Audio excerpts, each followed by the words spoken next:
切菜都切不匀，滚去洗碗。哼，听说这丫头是御厨之后呢，想必至善之机不俗。要是危险到老娘的地位，不行，得把她赶出别院才行。初来乍到，只求安稳立足，能忍则忍，不必刚进门就生事。罪臣之女云章是吧？进我的后厨就得懂我的规矩。这小小的别院，竟然有人敢挑衅陛下的规矩。这些碗冰水洗，不许用灶着，碎一个扣3天例钱。太阳落世前洗不完，就滚去柴房饿3天。拿罪臣之女的身份欺辱我就罢了，竟还要用冰碗脏火把人往死里折辱，真当我是任人揉捏的软柿子了吗？内务府厨役则例第7条，洗刷杂役专司碗碟。掌厨把2班的活全塞给我，是别院改了规矩，还是你竟敢私改宫规吗？在这里，我的话就是规矩。哦，看来掌厨的规矩比陛下的圣旨还大呢。你要是觉得自己能压过内务府的则例，咱们现在就去找管事，把你私家活计当众辱骂宫规的事当面一条说清楚。到时候看看，是我这个罪臣之女先滚，还是你这个掌厨先被赶出别院。这丫头居然把则例背得一字不差，真闹到管事那儿，私改宫规是大过，我这掌厨的位子都得晃3晃，不能跟他硬刚。好得很！看什么看？还不赶紧把碗洗了！这个新来的罪臣之女，根本不是任人拿捏的软柿子。等着吧，今天让你躲过洗碗，明天我让你连下锅的米都没有。拿好，这是今日给你的份额，做菜去吧。这些菜已经腐坏过半，无法入膳，不合后厨规矩。罪臣之女能给你几片菜叶子就不错了，还敢挑3拣4呢？就是，新人别矫情，我们当初掌厨好心给你食材，你可别不知好歹啊！哦，那不知2位为何领的是新鲜嫩菜，唯独我是腐坏脆叶呢？少胡言乱语！食材本就好坏参差，纯属巧合。是不是巧合，大家心里都清楚。不就是烂菜吗？大家未免也太小瞧我了吧？管事每日辰时准会巡后厨查香气火候，卡着这个点做，他自然能闻到。我就不信烂菜叶子还能做出花来。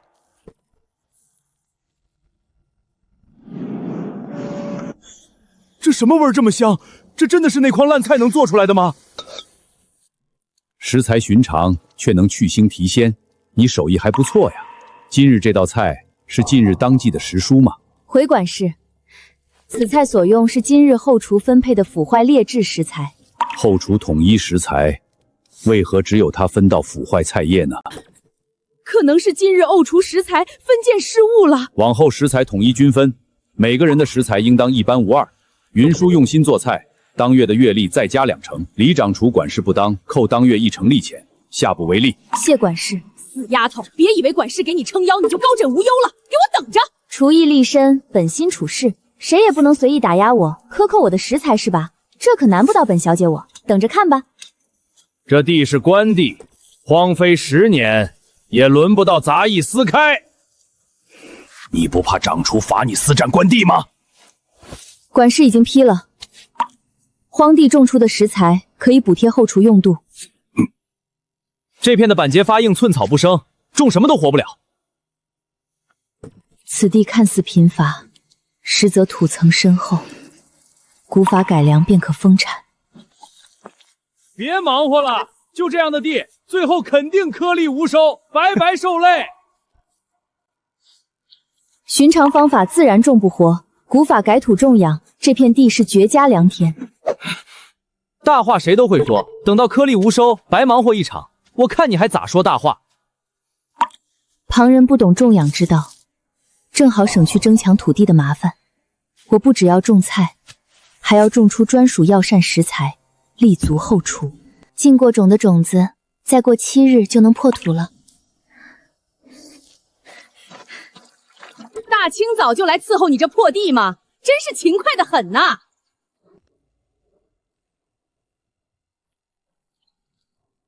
我帮你浇浇水，润润土，不用太感谢我。怎么了？心疼了吗？后厨杂役本就该干粗活，谁准你在这种什么菜？长厨来的正好，我正愁浇水费力。你这是什么意思？长厨有所不知，我分深浅2层播种，表层是引你动手的，核心种子全在深处。从你第1天给我堆碗山，第2天给我烂菜，我就知道你不会眼睁睁看着我把地种成，防一手总没错。你是故意的吗？你故意引我来浇水吗？长厨日理万机，我怎敢劳烦您呢？往后我自己教便是。你别太得意，我就不相信你每一次都能有如此防范。他对我的菜田执念太深，日后必还有动作，得加倍提防。今日米饭量少，大家按规矩领。劳烦长厨。新人饭量小，半碗就够了吧？长厨说今日米少，那我前面3位帮厨的碗怎么都冒尖了呢？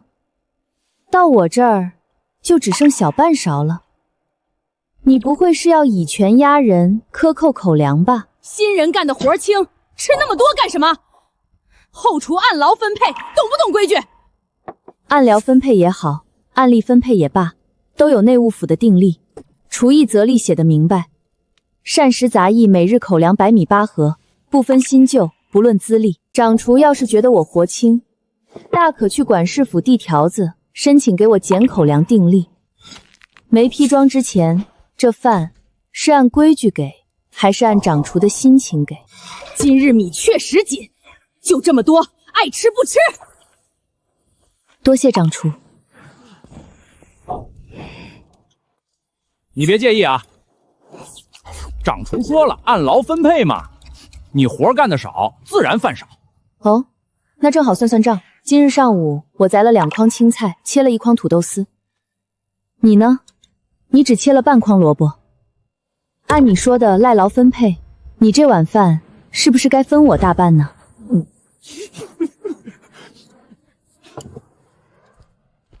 想靠半碗饭就逼我失态，未免太小看人了。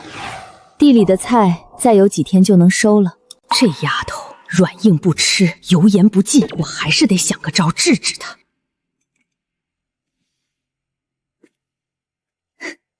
正好去采些野菜，试试新的药膳方子。这就长出来了吗？才7、8天，这荒地居然真能长出菜来吗？进种法子巧些，再加上堆肥养土，长得自然快。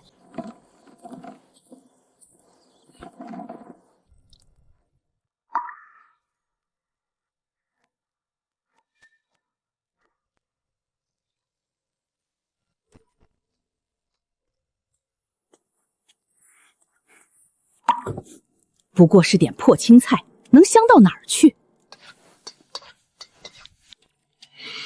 去看看这香气是从哪里来的。这香气是哪儿来的？机会终于来了。云壮，快把你刚做的小菜装盘，随我去见殿下。管事，我精心备了主菜，何该给殿下呈上我的才是？殿下闻着香气找来的，耽搁了你担待不起。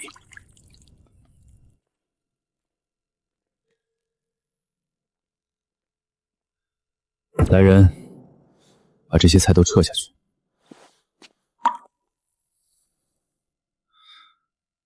这就是方才飘香的菜吗？清淡微甜，香气绵长，许久没吃过这么合口的菜了。这道菜是谁做的？回殿下，此菜乃后厨杂役云庄所制，所用食材出自他自垦荒地。殿下，这道菜只是寻常小菜，不足挂齿。把做这道菜的人叫来见我。奴婢云环参见殿下。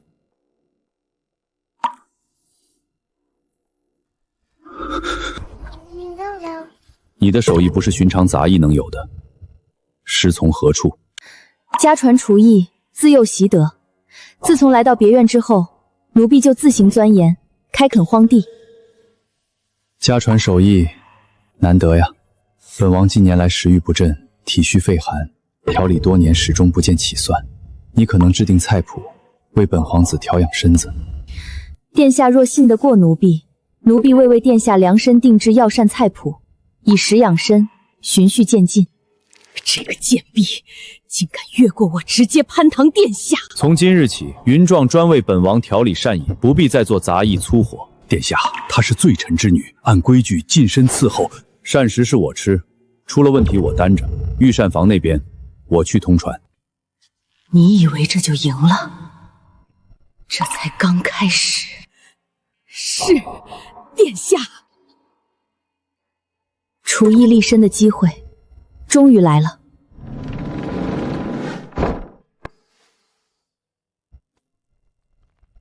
殿下所需药膳，对香草要求极高，不能只靠野生的那几株。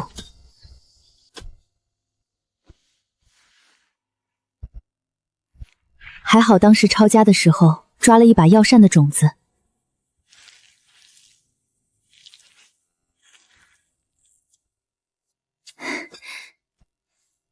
草木灰改良之后，土质果然松软多了。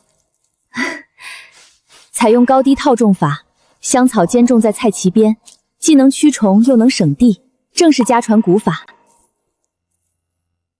殿下需要紫苏散寒、藿香化湿、薄荷行囊，每一味秧草都是药膳的魂。等这些香草长成，殿下调理的药膳才算真正完整。死丫头，没了这些香草，我看你拿什么做药膳？全给我采了，一株都别留！长厨，万一被查出来，怕什么？这后院连个巡视的都没有，采完就走。事成之后，你那份报酬双倍。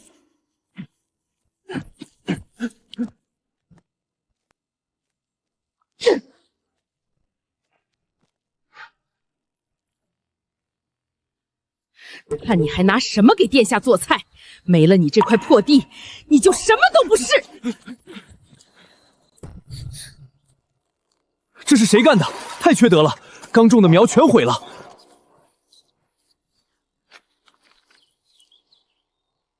不仅毁了苗，还留下了实打实的证据。哎呀，怎么成这样了呀？是谁这么狠心啊？可惜了这些菜，看来你这地是种不下去了。种不种得下去不好说，但是谁干的，早晚水落石出。这摆明了就是李翠儿干的，咱们现在就去找管事，让他赔。只有一片衣角，没有当场人证，他咬死了不承认，管事也没法重罚，最多骂他两句，反倒打草惊蛇。下次他下手会更隐秘。你回我一次，我便让你再也翻不了身。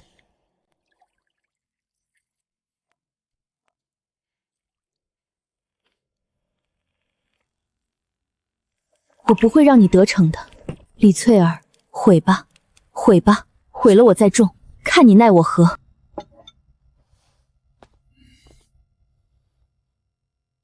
让云庄过来。殿下。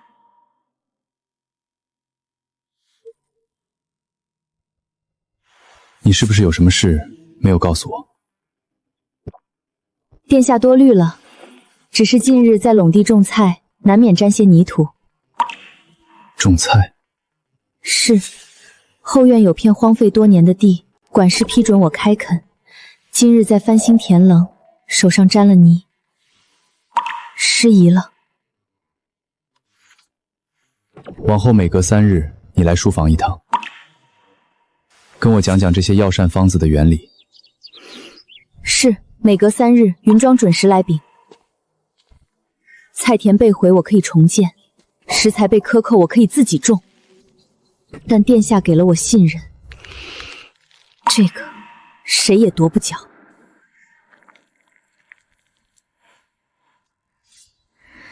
阿娘，等我站稳几根，一定查清父亲的案子，还云家清白。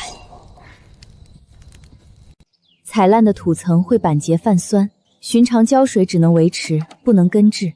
阿娘教我的改土法子：蛋壳灰调酸碱，草木灰松土质，3日见效。那是发芽了吗？怎么可能？那天明明被踩得稀烂。这丫头到底是什么来头啊？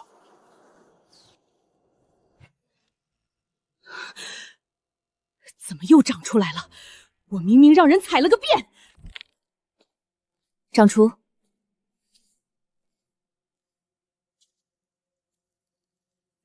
踩不烂，压不垮。你到底从云家学了多少东西？今日午间，别院设小宴招待安国公与平阳侯，这是殿下数月来首次宴客，不容有失。菜式分为6道，李翠儿负责4道主菜，云庄负责2药膳。哎呀，食材不够了，库里就这些，你自己想办法吧。知道了。知道就好，做不出来也别勉强。你的药膳不过是陪衬。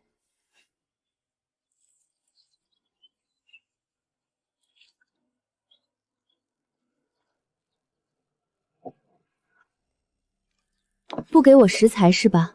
正好，我本来也没打算用你给的。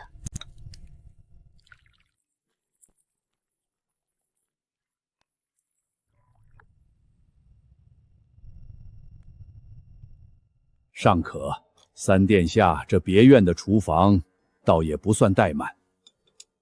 殿下，这些菜式太过油腻了，你脾胃一向虚弱，这些……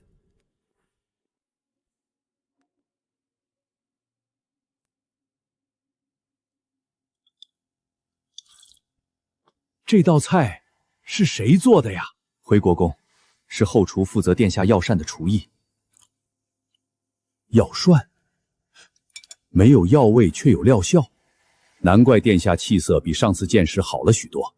这2道是我日常用的药膳，今日设宴，顺便请2位长辈尝尝。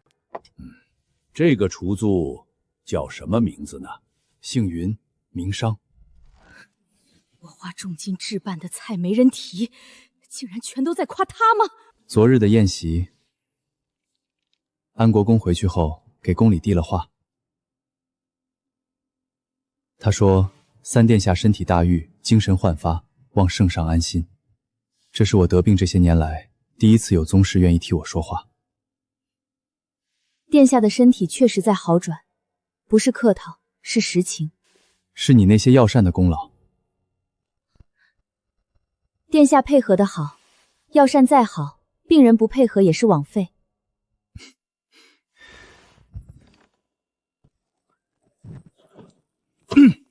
圣上有旨，三皇子萧景琰接旨。朕闻三皇子近日身体大悦，精神复振，甚为朕心。今北方军务繁旧，户部督职需人协理，逐三皇子萧景琰即日起参理户部事宜，每3日入宫议事一次，钦此。娘，我们家的记忆没有失传。您看三皇子殿下吃了我们的药膳之后，身体已然大好了。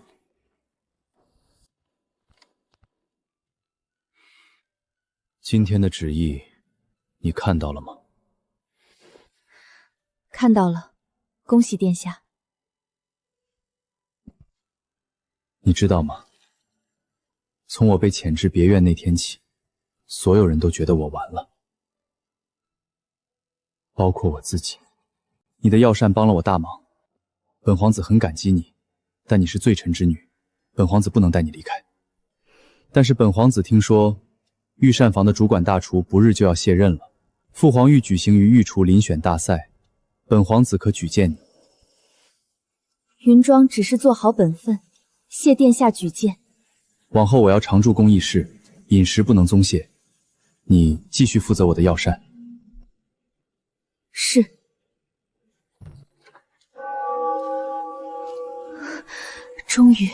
机会终于要来了。云庄姑娘，今天食材我给你留了最好的，你看这山药多新鲜。灶台我给你烧热了，你直接做就行。殿下才刚回朝堂，有些人就急着巴结了，也不看看这人是什么出身。我好歹能靠手艺让殿下多吃一碗饭，有些人在后厨混了这么多年，连殿下的面都见过几次，还有闲心操心别人的事儿，有功夫嚼舌根，不如练练刀工。不然下次管事分活，你连切菜的位置都站不稳。云庄，你现在得意了是吧？殿下回朝堂了，你的地位也跟着水涨船高了是吧？掌厨，我从未得意过，我只是在做我的本分，给殿下做药膳。本分？你一个谋逆罪臣之女，靠几道药膳巴结上殿下，这也叫本分？你以为殿下真的看重你？他不过是需要一个做饭的。掌厨说的对，我确实只是一个做饭的，可不就是我这个做饭的做出来的菜，殿下吃得下去？掌厨，你做了这么多年的菜，殿下有多吃几口菜吗？掌厨若没有别的事，我先忙了。殿下晚膳的药膳还没开始做。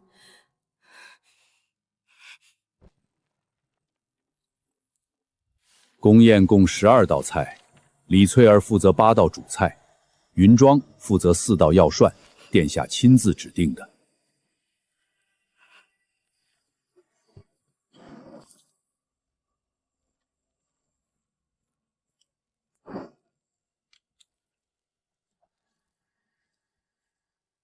这已经是第3次了。茯苓、山药、莲子这些基础药材，为什么每次都没有？这个宴席食材用量大，掌厨那边优先配给，我也没办法。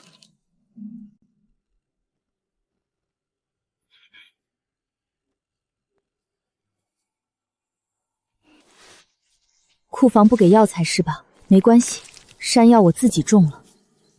茯苓、莲子，管事前几次批给我的还有存余。至于党参、黄芪这些大药材，我不用它们也能做出好药膳。你们知道吗？昨天晚上有人看见偏灶那边灯亮到半夜。半夜吗？是谁那么晚还在后厨呀？还能有谁呀？殿下最近用的一些珍贵药材，明明库房有进货，怎么总是对不上数？你是说云柱吗？我可没说是谁，只是一个罪臣之女，平时哪来的那么多好药材做药膳呀？库房又总是缺货。听说后厨那个姓云的偷拿库房药材，不会吧？他不是给殿下做药膳的吗？还敢偷药材吗？谁知道呢？罪臣之女能是什么好出身呢？手脚不干净也正常。你们觉得我偷药材，大可去管事府、去封界处举报。拿着没影子的事背后嚼舌根，算什么本事？库房降账明明白白，我领了多少药材，管事那边全有记录。真要查，一查便知。你们现在以讹传讹，等查清楚之后，按别院规矩，造谣生事者杖20，逐出别院。你们能承担这个后果吗？下次再让我听见半句造谣的话，我直接找管事对质。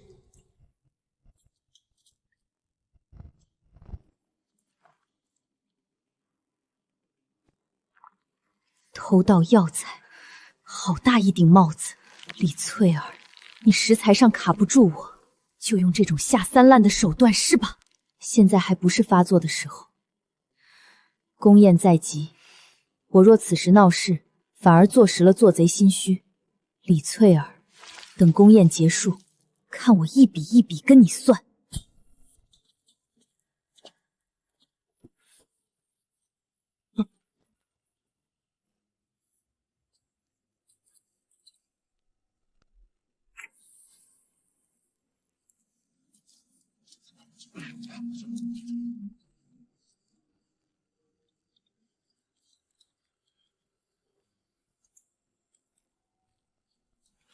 这就是你想要的效果吗，李翠儿？让我被孤立，让我自己崩溃，让我在宫宴上出差错。可惜，你算错了一件事，我从来就不是靠别人活着的人。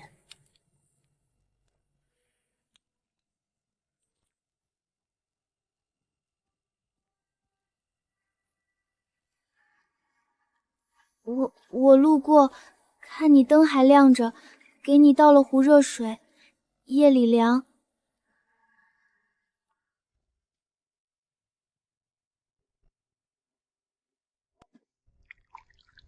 尝尝。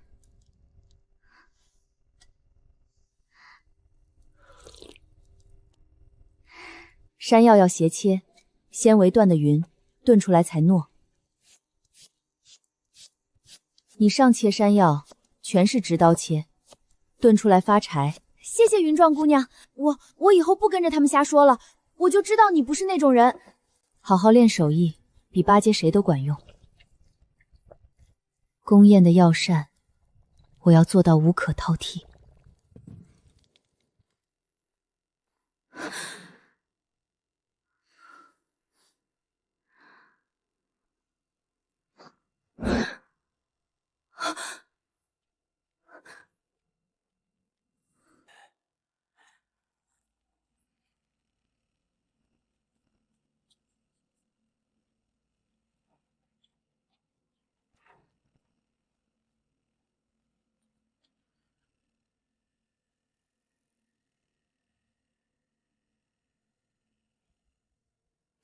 对了，宫宴的药膳要用到上等党参，我明早来领半斤，你提前备好。想栽赃我偷药材是吧？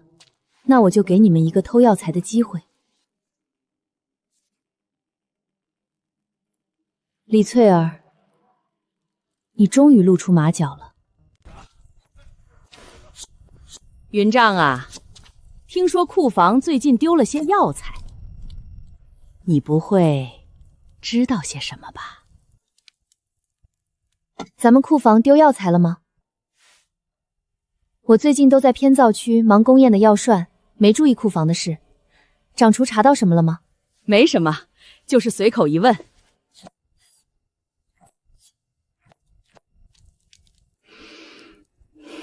你继续演，我也继续演。等宫宴结束，我会让所有人看到，到底谁才是贼。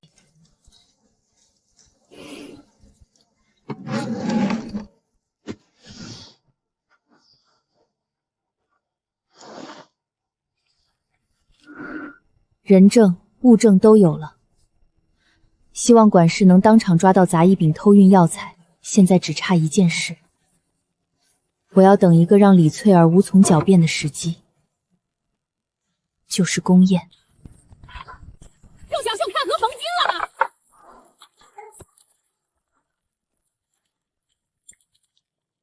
我已经抓到了杂役丙，你到底有什么打算？今日宴席结束后，请管事来助我一臂之力，将杂役乙带上殿。我能找出真正的偷盗之人。好。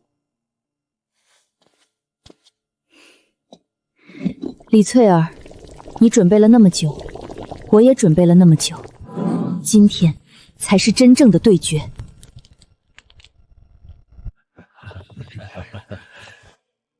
药膳，本将是来吃回门宴的，不是来喝药的。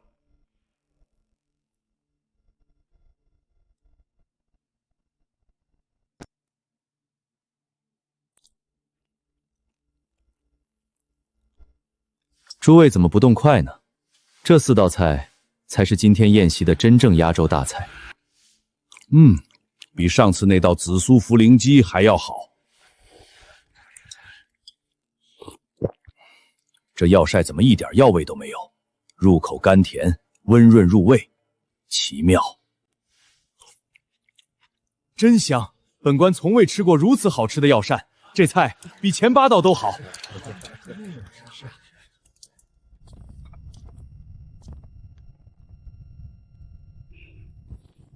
管事，趁着大家都在，我要举报一件事：近来库房药材屡屡短缺，数目对不上。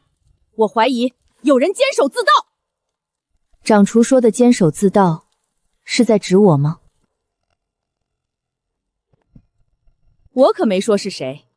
不过库房的药材只有膳房的人能接触，而日常用药材最多的人，大家都清楚是谁。就是，她一个罪臣之女，之前哪来那么多好药材给殿下做药膳？肯定是偷的。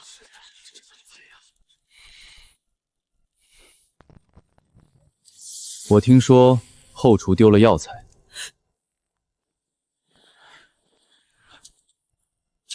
正好我也想知道怎么回事。今天宫宴刚结束，我心情不错，所以我给你们一个机会，谁偷了药材，现在自己站出来，我可以从轻处理。若等我查出来，就不是从轻了。云庄，你有什么要说的吗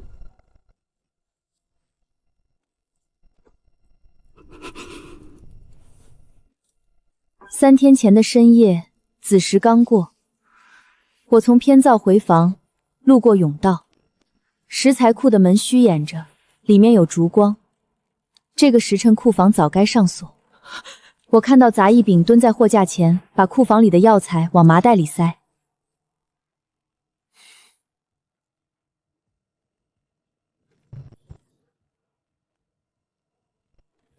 殿下，饶命呐！奴才就鬼迷心窍了这一次，以前的事儿，奴才并不知情呢。你刚才说你不知道吗？那请问，你不知道的话，这党参碎片怎么会掉在甬道的青砖缝里？而且就掉在你从库房到后门的必经之路上。碎屑？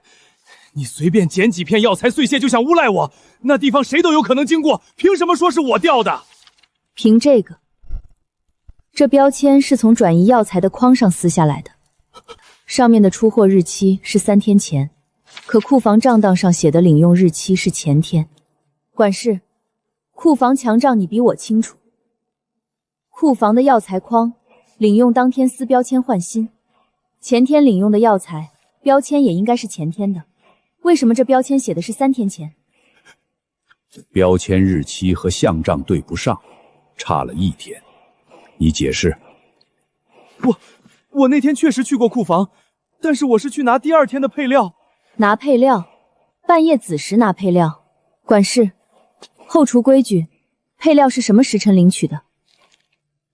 寅时，天不亮，从来没有半夜子时领配料的规矩。你说的拿配料，是寅时的活，不是子时的活。你子时去库房，到底拿了什么？我记错时间了，那天我喝了酒。够了，云裳，你一个罪臣之女，你爹是被抄家的罪臣，你全家戴罪之身，你这种人说的话也配当证据？李翠儿，云壮的父亲是什么人？我知道，你并不知道。管事，带人去搜。殿下，您宁可相信一个罪臣之女，也不相信后厨做了10年的老人。我信的是证据，不是资历。搜，搜不出来的。柴房那么偏，谁会想到去搜柴房？管事带人去这么久了，怎么还没回来呢？你好像很关心搜不搜得到。我当然关心。有人偷盗库房药材，我身为长厨，自然希望查出真相。那就等着。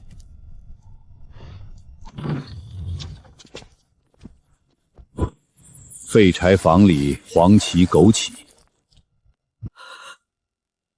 除了药材，还搜出了这个。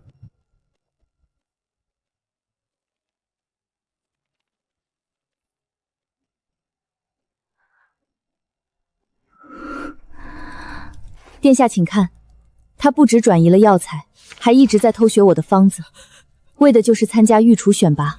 你还想偷师去参加比赛？既然想比赛，就堂堂正正的去比，别在背后给本皇子搞这些安杂事儿。废材房里找到的和库房里的药材同一批。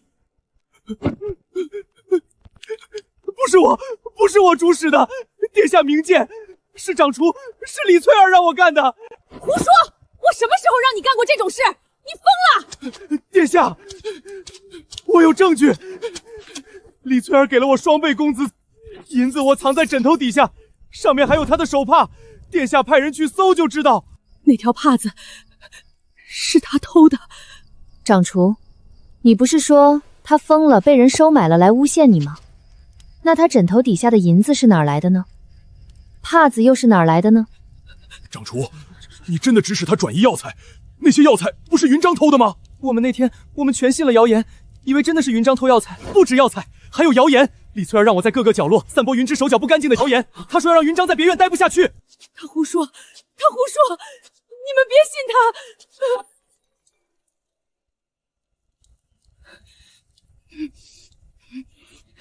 你看什么？你以为你赢了吗？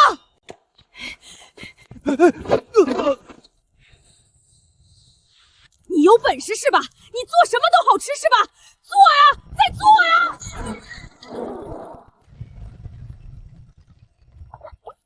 来呀，再做啊！你不是有本事吗？你不是靠几道菜就巴结上了殿下吗？现在我看你拿什么做！李翠儿，你当着殿下的面砸掉了殿下御膳厨阅的菜，你想过后果吗？放肆，李翠儿！你是不是忘了，本皇子还在这儿呢？其一，库房账与框标签日期不符，说明药材被提前转移。其二，杂役丙住处搜出包银帕子，经辨认确属李翠儿之物。其三，废柴房搜出转移药材麻袋，袋内生生与库房进货批次一致。其四，废柴房里还搜到了这个紫苏之叶。各位，你们都是后厨的人，整个后厨谁在种紫苏，谁会用紫苏？只有云庄姑娘。我从来没有把紫苏枝叶蹭到别人身上过。掌厨，你怎么解释？那布条可能是风吹进去的，可能是别人栽赃，你凭什么说是我的？这布条的布料是后厨统一配发的掌厨围裙布料，这种布料只有掌厨用。要不要把你的围裙拿出来，比一比布料，看看有没有一块匹配的破损？还有这片紫苏叶，杂役甲，你认识这片叶子吗？我不。那天深夜，你和李翠儿一起采了我的菜田。这片叶子上除了泥土，还有你的鞋印。后厨所有人的鞋底花纹都不一样，要不要让管事比对比比？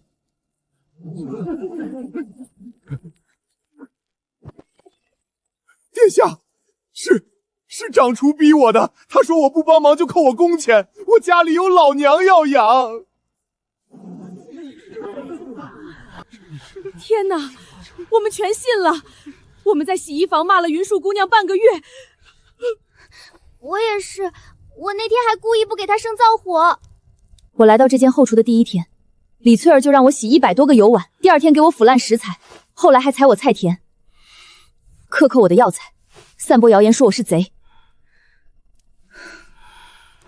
你们所有人都听到了那些谣言，你们全都信了。云树姑娘，我们行了，不用再说了，以后对我好点，弥补自己的错吧。殿下，证据都在这里，李翠儿的处置，请殿下和管事定夺。云庄告退。等等，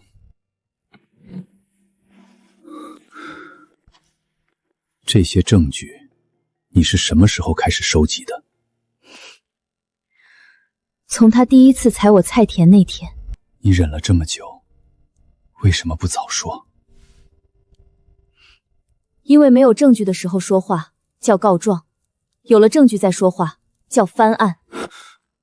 殿下，告状的人会被当成麻烦制造者，翻案的人才有资格被听。你去吧。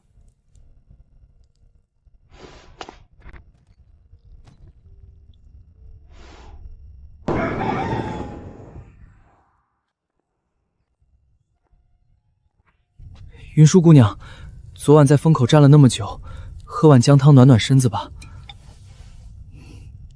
谢谢。不用谢。云舒姑娘，你被所有人孤立的时候，我明明知道你不可能偷药材，但我不敢说话，我怕被李翠儿针对。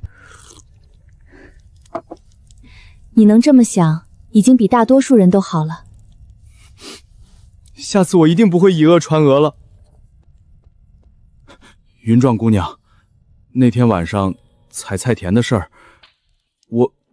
我不知道怎么才能赔你。那些菜苗，那些香草，我赔钱可以吗？从我工钱里扣。你的工钱不是要记，你老娘的药钱扣了你还怎么记？田已经重新种好了，紫苏和薄荷也长回来了。你要是要赔的，但不是赔给我，是赔给你自己。别再做那种自己都看不起自己的事。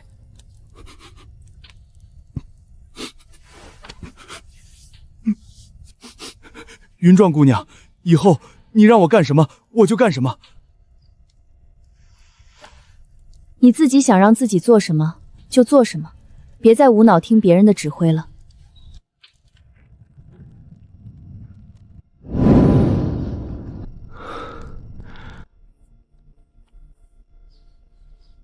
李翠儿，德行有亏，律令难容，特下此令，经殿下批示，即日起，革除掌厨之职，逐出皇家别院，永不录用。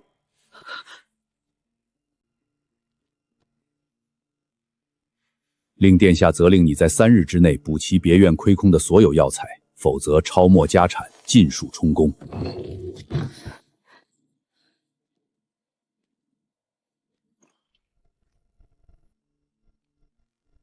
你赢了。我没有赢，我只是没输。有什么区别？区别很大。赢是你倒了，我上去了；没输是你倒了，我还在原地做我的菜。我没有想取代你，是你一直觉得我要取代你。你从头到尾不是在跟我斗。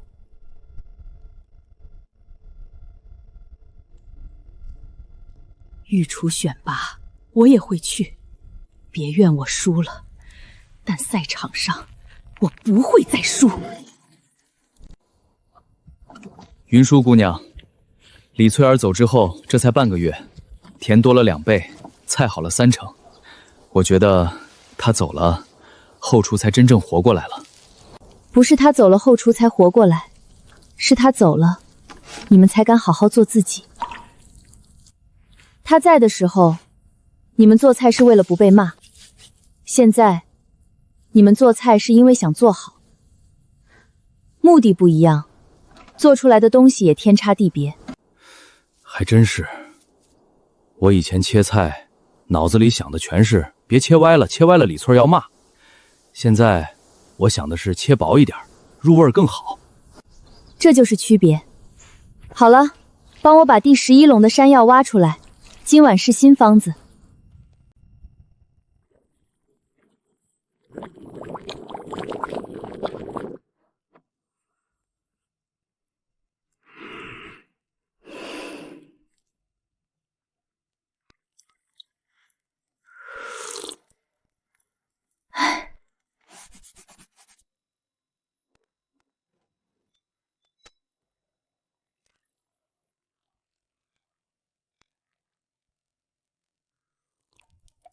第6次改良，加甘草2片，调和诸药，金线兰之凉与当归之燥中和，完美。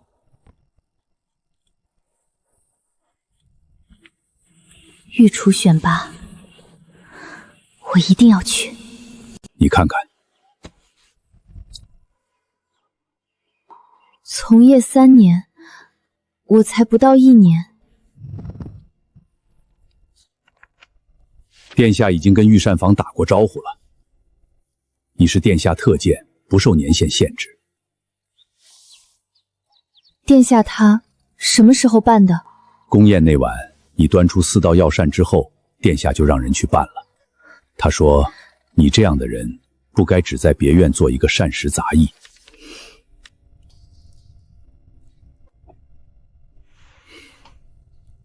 今天的羊羹和之前不一样，你加了什么？殿下尝出来了？当然尝出来了。之前的羊羹喝完是全身暖和，今天是安神，喝完想睡觉。而且不苦。加了2片甘草。这个方子会是我参加御厨选拔的正赛菜式。你报名了？是，谢殿下特荐。我不是在帮你，我是在帮御膳房。我是在帮御膳房。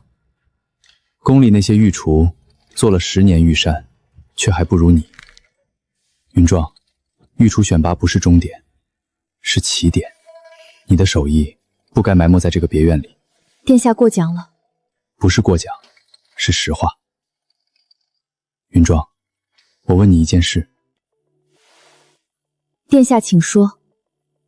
你小时候是不是在京城长大？是，父亲出事前一直在京城。你腰间那把骨柄锄刀，我见过一次。小时候我身体也不好，那年我母妃带我去城东药膳铺，给我做茯苓山药羹的姑娘，手里就攥着这么一把刀。给我做茯苓山药羹的姑娘，手里就攥着这么一把刀。那时候我就想问，你刀上的缠枝纹是你家的标记？是，那是我娘给我打的第1把刀。那个小姑娘是我。你为什么不告诉我呀？因为不知道怎么开口。殿下，你还记得我吗？记得那个站在小凳上够灶台的小姑娘吗？她现在是罪臣之女。我不能这样开口。你父亲云师傅，他是前朝的御厨总管。是。我不知道你父亲为何会被卷入雍王谋反案，但是如果你有冤屈，待你成为御厨之后，本殿下可为你向父皇陈情，给你面圣的机会。御厨选拔不是终点，是起点。你父亲母亲不在了，但云家的手艺不能断。不管你能不能考上，考完以后，我的药膳还得你做。是。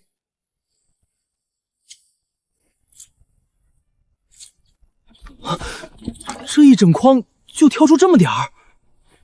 大约3成能用，最好的3成参赛指定品种，次好的继续种，继续优化，最差的4成晒干磨粉当底肥。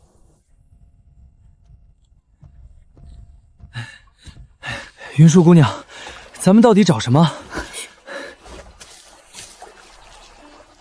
野生金线莲，10年难遇1颗。种的药效和野生的比差3倍。御厨赛场上没有人会有这个。就这么几片叶子就能赢？不是赢在叶子上，是赢在别人没有上。赛场上所有人都会带最好的党参、黄芪、燕窝，但野生金线莲只有我有。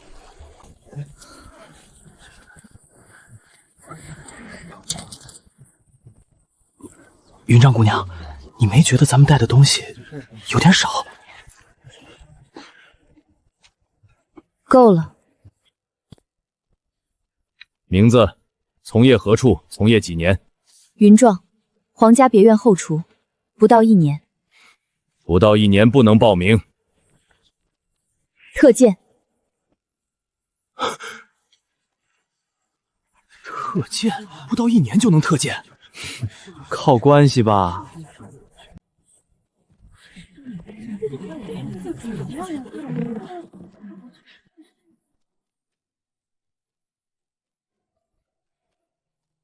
又见面了。是。你是不是以为把我从别院赶走了，就再也见不到我了吧？没有，我知道你会来。你在别院做了10年掌厨，御厨选拔，你怎么可能错过？赛场上，我不会手下留情。你什么时候对我手下留情过吗？克扣食材，毁田，造谣孤立，你用尽了你所有的手段，结果我站在这儿，你也站在这儿，有什么区别呢？今日出事，规则只有一条，用已有的食材做一道代表你自己的菜。这道菜是你们明天比赛的窍门砖。开始。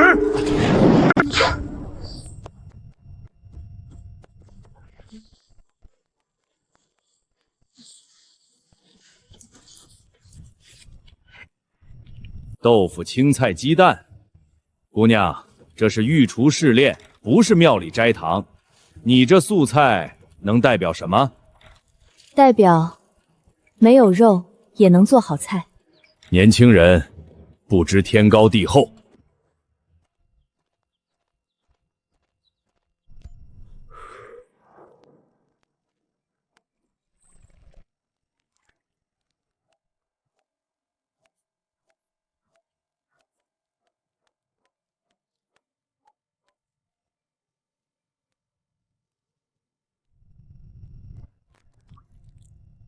哦，你看他切豆腐，每一块都是一样大小，这刀工没10年练不出来。他说他从业不到1年，不可能，不到1年能切成这样，骗谁呢？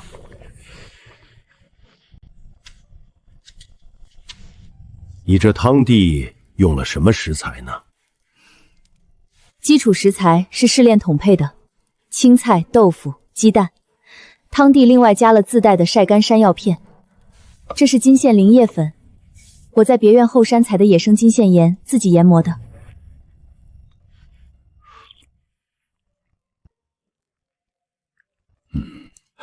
怎么样？小姑娘，你知道我做御厨多少年了吗不知道。？40年。40年里，我吃过不下2000道药膳，这道是我吃过的最干净的一道，没有任何多余的东西。你叫什么名字？云霜。今天比试，云霜的菜品为第一。第一个挑他那道素菜，豆腐、青菜、鸡蛋。哼，你没听到沈大人说什么吗？40年里最好的一道，你没长耳朵还是没长脑子？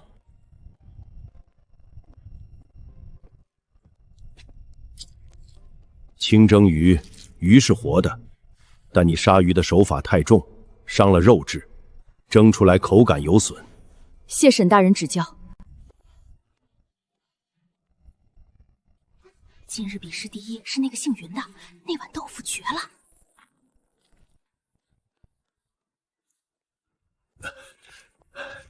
小姑娘，我再问你一件事，你这金线莲真的是自己采的？是，别院后山西燕边，一共7颗。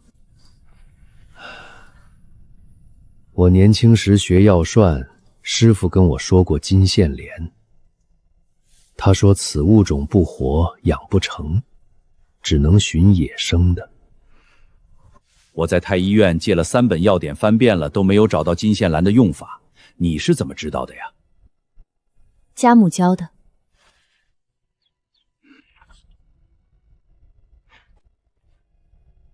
明天比赛，我等你。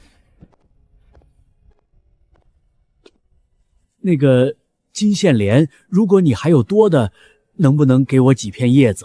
我研究了大半辈子药膳，想亲眼看看。明天我给您带一整包。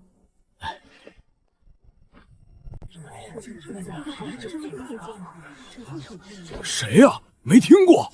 就是今天试炼上那个豆腐青菜，沈大人吃了愣好半天的那个。啊！豆腐青菜拿第一，我做了30年红烧肉，排16，这什么世道？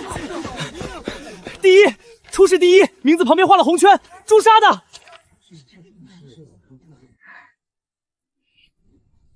听说你是第1名呢，恭喜！不过初试只是初试，正赛才是真刀真枪。正赛见。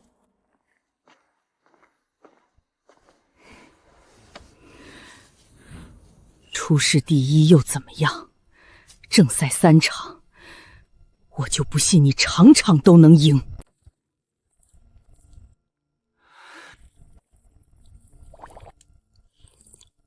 咸了，但豆腐切的比上次好多了。你们现在已经进步很多了，以后会比李翠儿做得更好。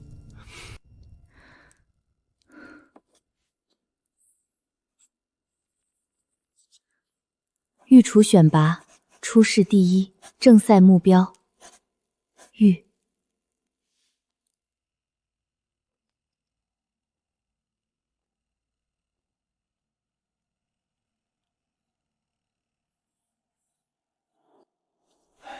云树姑娘，你这遮棚搭了2天了，就这几颗金线盐，用得着费这么大功夫？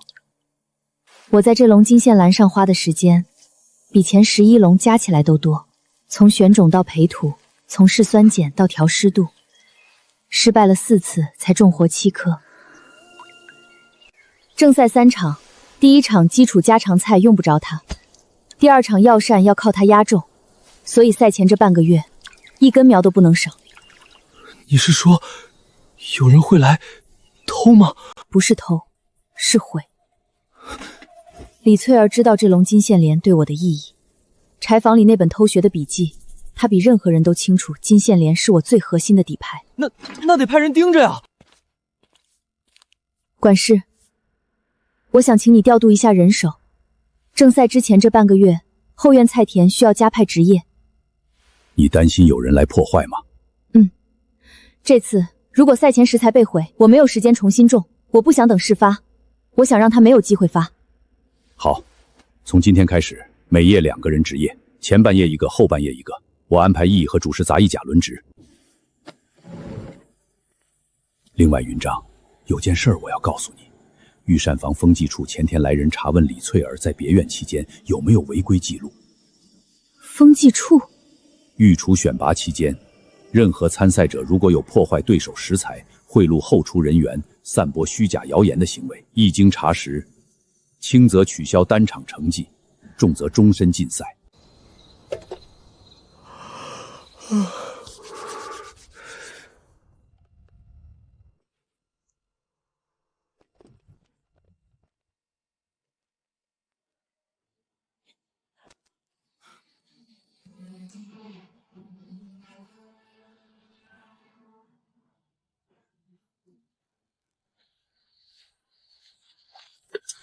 谁？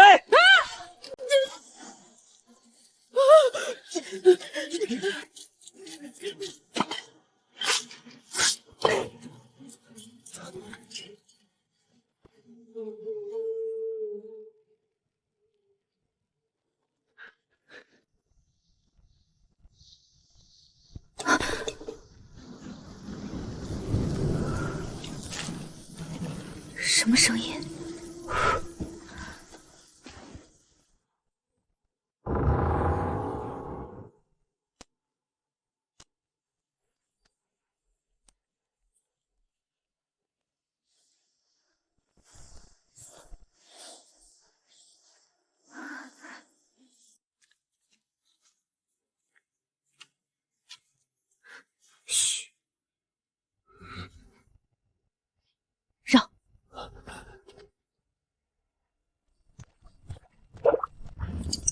把手里的东西放下，站起来。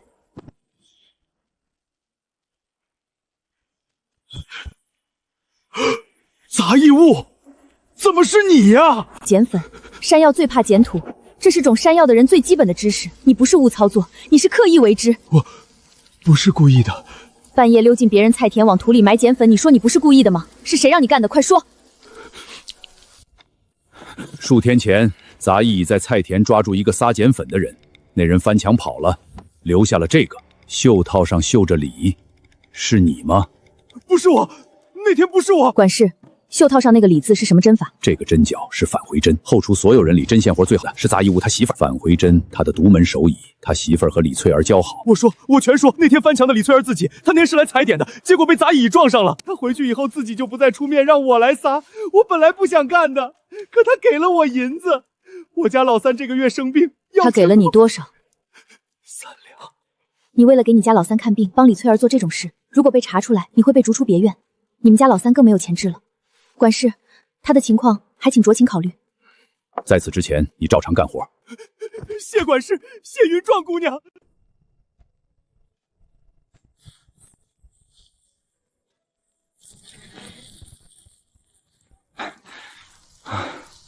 李翠儿也太毒了，偷食不够还要毁食材。上次采田，这次撒碱粉，下次他还能干嘛？放火？不敢，但他一定还有后招。但他乙粉没毁成，他不会善罢甘休。那怎么办？风纪处能管得了他吗？最好的反击不是在赛前防住他所有的手段，在赛场上用菜赢他。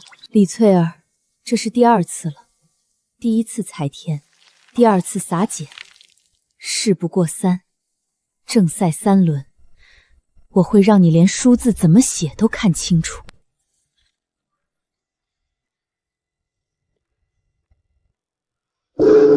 正赛第1轮，基础家常菜，24位晋级者，规则如下：统一食材，统一时间，1炷香内完成。得分最高的12位晋级，其余淘汰。题目：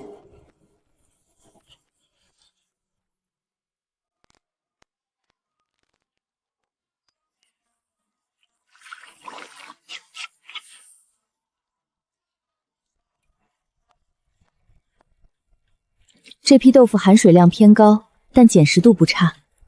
压水太重会碎，不压水又太嫩挂不住线，不能用传统酿法，要用脱酿。不挖穿，只挖窝。摸什么摸？豆腐还能摸出花来？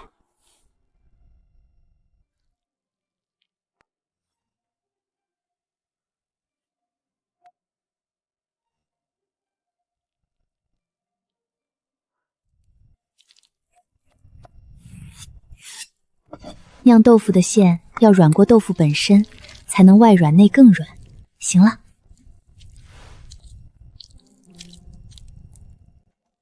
清汤不是无味，清汤是把味道藏在水底下，让舌头慢慢找。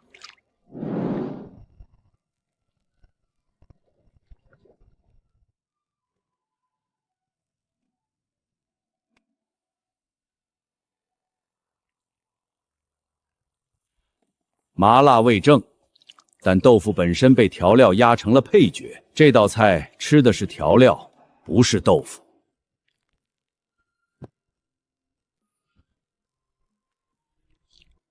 你的汤底昆布和香菇的比例是多少？昆布3，香菇1，再加半成香菇。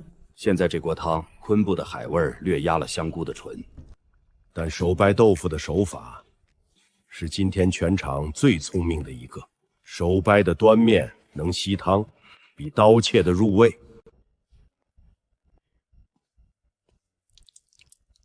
蟹粉拆得好，但你的芡汁是不是勾了2次？沈大人厉害，第1遍我觉得太稀，又加了1次粉。芡汁勾2次，蟹粉的鲜味被淀粉裹住了。第1口有鲜味，第2口就只剩芡粉的厚腻。我问你们4位，一碗豆腐菜要让人记住，靠什么？味道、口感。豆腐本身没有味道，这是它的弱点，也是最可怕的天赋。所以谁能把别的味道种进豆腐里，而不破坏豆腐本身的口感，谁就赢了。馅料香菇丝条剁的，是。山药是磨的，剁的山药有颗粒感，你的馅料里山药是绵的，姜不是敲的，敲出来的姜汁比切的更匀。你做这道菜是用海带吊汤这种法子，我见过用海带吊汤的人，但没见过用海带吊豆腐汤的人。海带放多了会有腥味，你放了多少？1寸见方，清水1升，海带1寸，文火泡出底味就捞，不留。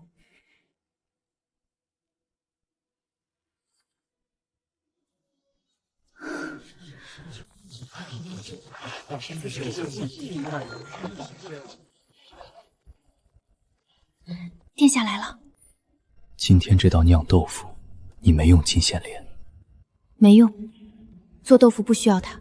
所以第2轮才是你的主场。是，药涮是比食材，也是比基本功，但基本功我已经证明过了。第2轮该上金线莲了。正赛第2轮膳汤，规则：不限食材，不限方子，限时2个时辰，评判标准：口感、创新，3者缺一不可。得分最高的6位晋级决赛，其余淘汰。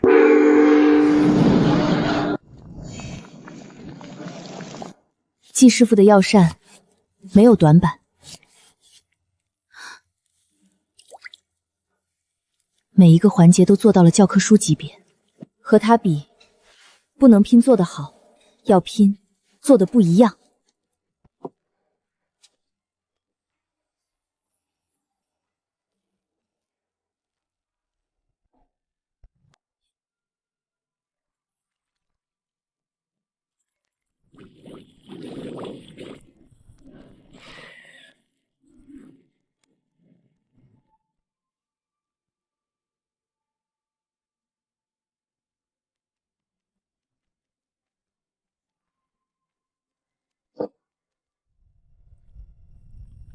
花椒处理的极好，一丝腥味都没有。淮山模泥入汤，口感绵密。棋子用鲜的，甜度更高，药效更好。这道菜没有短板。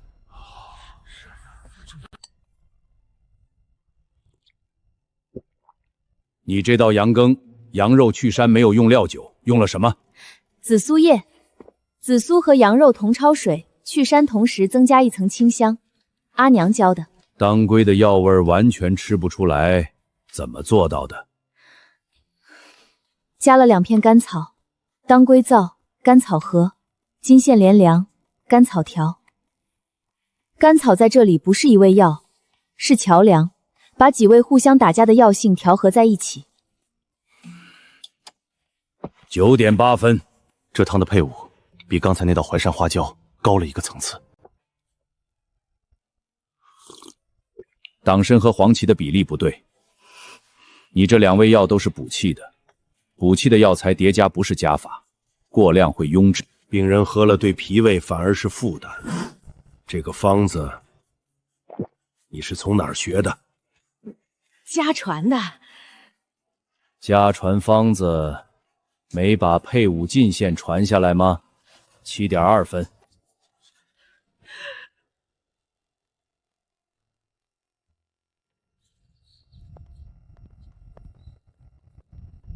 小姑娘，你那个甘草调和的法子能不能给我讲讲？季师客气了，您淮山模泥入汤的手法我也想学。第一，云章姑娘你是第一，药膳专项第一，太医院的人都夸你。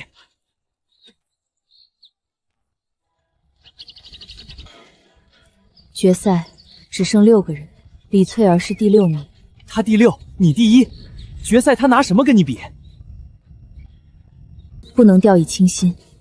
李翠儿这个人，她正面的手艺未必是第一，但她背面的手段一定是第一。决赛是压轴宴席，她一定会用尽一切办法。决赛压轴宴席，不限定食材，不限定菜式，评判标准4个字：无可挑剔。技巧、味道、食材、创新4维评分，缺一不可。另外，风纪处让我通报一件事：初试和正扫前2轮期间，有参赛者涉嫌违规，风纪处调查已经结束。如有实据，决赛开赛前会公布处罚。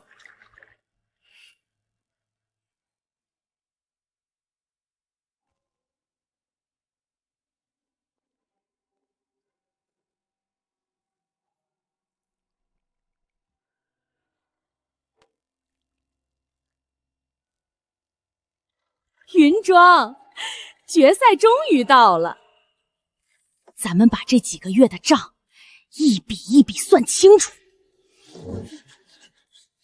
李翠儿，你觉得我们在算什么账呢？你装什么傻？你靠着八戒殿下从一个洗碗杂役爬到了决赛席，你以为是凭本事吗？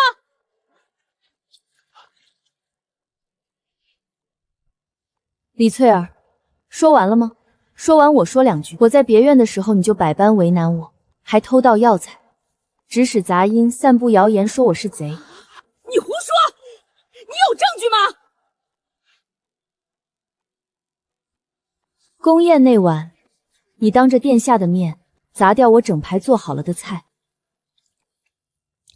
然后今晚你站在这里，说我是靠巴结殿下、靠运气才走到今天。李翠儿，你觉得在场这些人他们是相信我还是你呢？老朽做了30年菜，他这2道菜不是靠巴结谁能做出来的，是靠手。你的药膳连党参和黄芪的配伍禁忌都没搞清楚，你不如先回去查查你那个家传方子。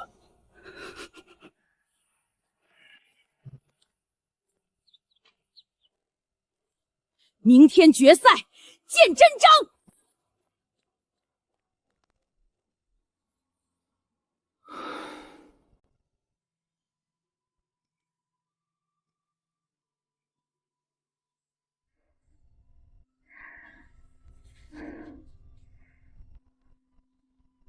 决赛6个人，拼的是心。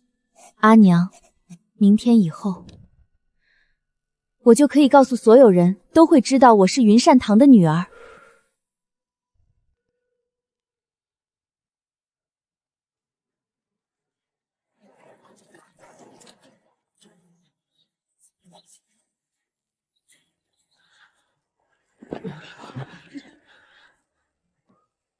初选拔决赛，6位晋级者，压轴宴席，每一位做一道终极菜品，不限食材，不限方子，2个时辰。得分第3名授予御厨衔。风纪处调查结果，鉴于该参赛者已晋级决赛，风纪处决定暂不公布姓名，但保留赛后追加处罚的权利。比赛开始。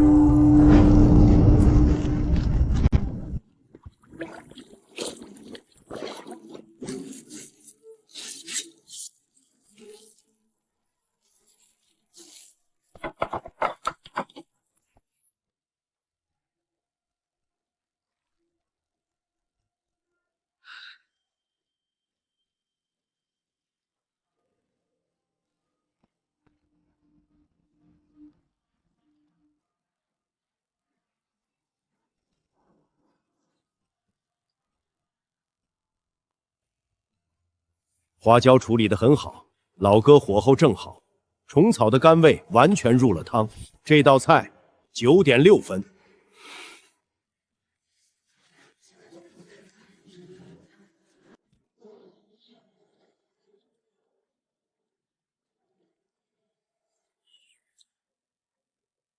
这道佛跳墙海味处理的无可挑剔。鲍鱼裹后刚好，海参去沙干净，花椒不腥，鱼翅不断。以海味佛跳墙的标准打分9.4分。李翠儿，你自己尝过这道菜的汤汁没有？不是尝咸段，是尝层次。闭着眼睛尝。仙，5种海味都出来了。不是5种，是1种。好的佛跳墙，喝一口汤，舌尖到舌根能尝出5种鲜味的先后顺序。但你这一坛只有1种，极度浓郁的1种。你加了什么？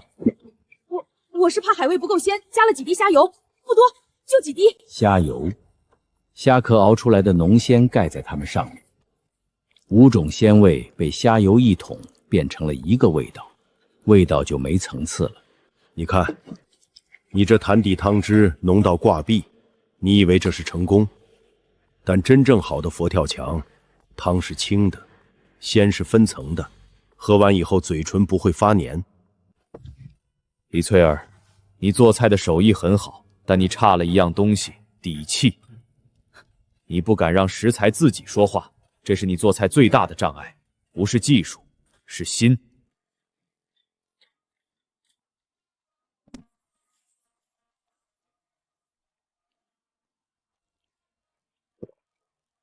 各位，御厨选拔，我做了40年考官，今天这道药膳，我10几年前有幸尝过一次，这个味道和当年云大厨做的膳道很相似呢。你父亲可是云乱堂吗？家父正是云乱堂。可惜了，你父亲菜做得很好，但是野心太大，竟然涉嫌雍王谋逆案。老夫且问你，这金钱莲的用量你是怎么测出来的？父亲的事绝对有隐情，我一定要为父亲伸冤。是。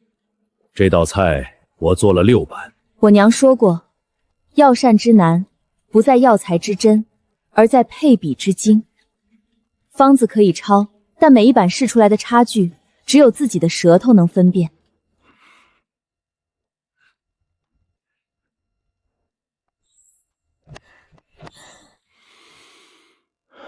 御厨选拔这些年里，满分。御厨选拔决赛最终成绩，第1名云霜，前3轮平均分9.6，决赛满分，总评第1。第2名季师傅，总评第2。第3名张德安，总分第3。第4名李翠儿。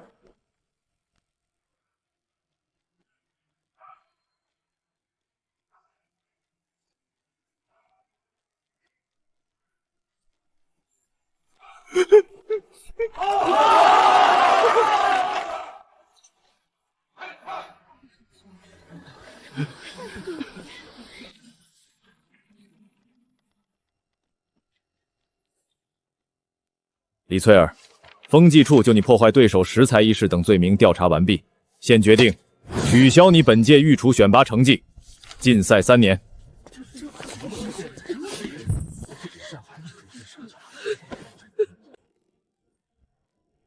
云御厨，恭喜！殿下谢谢。谢我什么？你的每一道菜都是你自己做的。谢谢您，让我碰那个灶台。从今往后，你碰的是全天下最好的灶台。好好，云霜，40年来你是我见过的最年轻的女御厨。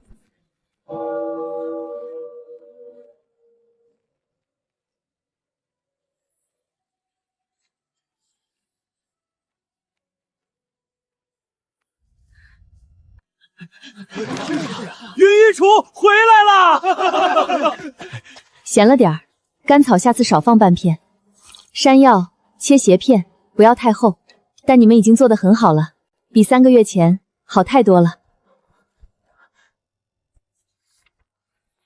3皇子药涮，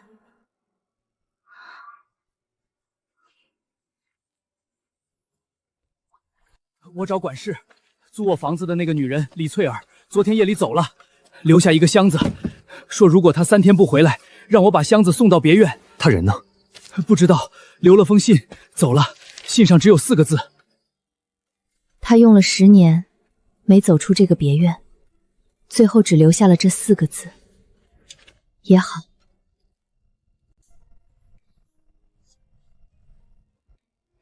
下雪天还来菜田，金线莲怕冻，棉罩上积雪太重会压塌遮棚，得扫掉。你知道我第一次在别院吃到你做的药膳是什么情况吗？殿下说，吃完了整碗，是这些年的头一回。不止，是吃完以后，我觉得身体里有什么东西重新开始运转了，不是胃，是别的什么，是好像还可以活下去的感觉。殿下，我在这个别院也差点活不下去，但您让我守住了灶台。父皇说，明年春天就立我为太子，他还说等你赴任之后想见见你，夸你做的药膳很不错。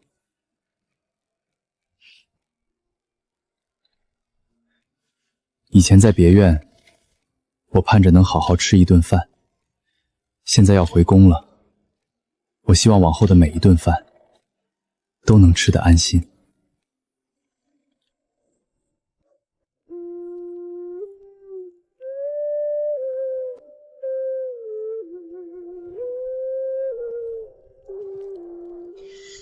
阿娘，等我的好消息吧。